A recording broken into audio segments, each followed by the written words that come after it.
My name's Larry Masterson. I'm a professor of chemistry at Hammond University in Minnesota, and I graduated from Burlington High School in 1993. This is my story. I grew up in Burlington in the 1980s. During my grade school years, the makeup of my classmates was very uniform, and it was pretty clear that I stood out a bit more than I probably wanted to. And I guess that you imagine that's why I wanted to share some things with you here.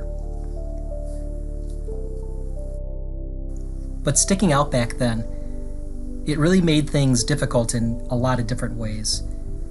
I grew up in a family of 5, and our house was so run down that it just sort of stuck out like a sore thumb. We didn't have a lot, and I was the youngest. There was a 10-year gap between me and the oldest, so that meant I got to wear some really, really fly clothes that were clearly from the 1970s. I mean, it was, when I walked in the room in grade school, it was like sort of like a time capsule for people to kind of look at me, I'm sure. I went to a private Catholic grade school where we were subsidized to be there, and that's something I didn't know, of course, when I went there, but it's something I found out later on. The principal really wanted us to go there. My mother was Filipino. She was an immigrant, and she really encouraged us to attend church and do things there. But I didn't know we were being helped so much, and it's something I kind of figured out as sort of time went by. One of the earliest things I recall was that the principal would watch for me at the hot lunch line to see if I had money for it. Then she would walk up and say I was taken care of when I didn't have it. And I look back and I appreciate that, of course. But I do remember at one point, I knew it was just stressful to be in that position in just a lot of different ways. I would just be in line and get nervous and anxious about going to lunch. And so it was just kind of a weird thing. When I was 9, my father moved to be a truck driver. And that's something that I found out later in life was sort of when my parents were separated from one another. And I remember my mom waiting for checks to show up each month after he had left. And she was always disappointed and upset when they came.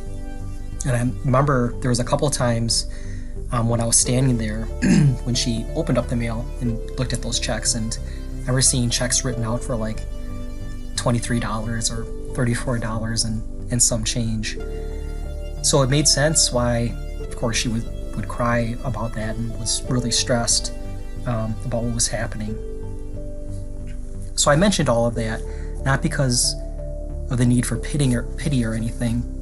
I think all of us have to deal with many challenges, and I don't think mine were any harder than yours or anything like that. But I was talking about being different and sort of feeling that way in one too many ways. The thing is I remember classmates didn't really know how to interact with someone that wasn't like them in terms of color of their skin or how their hair looked or what their clothes looked like. And from about 3rd grade until 7th grade, there was a student. This is one thing that I remember was the student used to always call me the N-word, like all the time, like day to day. And it was just, he was completely ruthless about doing this all the time. But it really just showed to me, now that I look back at this, how little experience and openness kids had in a situation where there was really only one non-white kid in the class. Later on, I went to Burlington High School, and it was quite different. The diversity did increase, and that was a much better feeling for me. I remember one time on my junior year, I was out, the group of friends were just kind of walking around town, and there was a man that was belligerent. He was intoxicated and he came up and he just started yelling at us.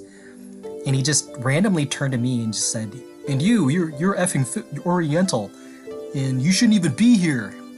And it was interesting. I mean, it was just an odd situation, and the whole idea of somebody saying something like that, I mean, I don't know.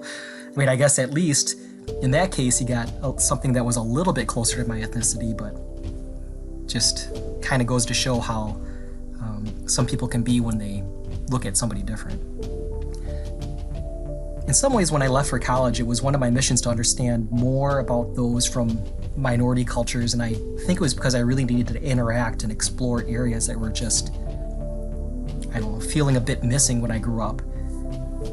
For instance, I went to college, worked in a residence hall that was all international students, or where the international students would be housed. And I prided myself for having friends all over the world, and helping students learn more about the United States and then learning more about their countries. And where I work now, Hammond, it's known for its diversity. And I remember even when I visited for my job interview, walking on campus, and just seriously, that was one of the things that just really captured my attention, was that the population was diverse. And I enjoyed teaching in that situation where I'm in a classroom and there's, you know, a wide range of different types of students for me to interact with. So I'll end with this. I just think moving forward, whatever you do, just keep your mind open. I'm sure a lot of people say that, but it's, you know, you can't go wrong doing that.